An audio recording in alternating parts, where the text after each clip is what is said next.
நம்முடைய பிதாவாகிய தேவனாலும் நம்முடைய இரட்சகராகிய இயேசு கிறிஸ்துவினாலும் உங்களுக்கு கிருபையும் சமாதானமும் உண்டாவதாக.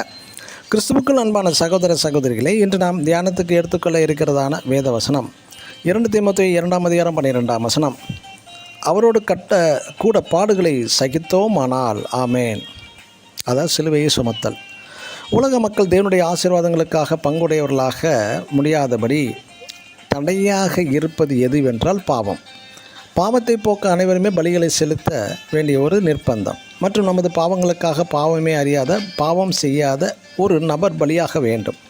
சிலுவையில் நமக்காக இரத்தம் சிந்தியவராகவும் அதாவது சிலுவை பாடுகளை நினைத்து நாம் துக்கமடையப் போகிறோம். அந்த சிலுவை மூலம் நமக்கு பல ஆசீர்வாதங்கள் வரும் என்று அதை மதிக்கிறோம். சிலர் சிலுவை அடையாள சின்னங்களாகவும் ஆசீர்வாத சின்னங்களாகவும் எண்ணி வைத்துக்கொள்கிறார்கள். சிலுவை பாடுகளை எண்ணி துக்கமடைகிறார்கள். ஆனால் நாமும் சிலுவையை சுமக்க அழைக்கப்பட்டுள்ளோம் என்பதை மறந்துவிடுகிறார்கள். சிலுவை சின்னங்களை ஆசீர்வாதமாக கருதுகிறார்கள். சிலுவையின் மூலம் வருகிறதான ஆசீர்வாதங்களை பெற சிலுவையை சுமக்க தயாராக அவர்கள் இல்லவே இல்லை.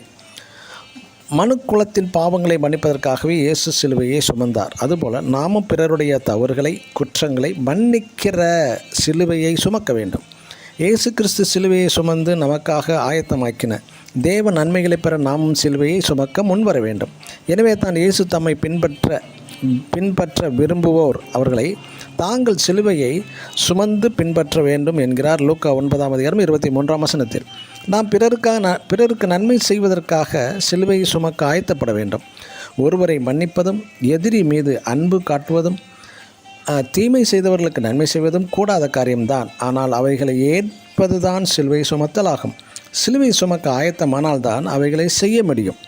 எனக்கு பிரியமான தேவனுடைய ஜனமே, நாம் அவரோடு கூட பாடுகளை சகித்தோமானால் அவரோட கூட ஆளுகையும் செய்யலாம். ஆமேன். God bless you.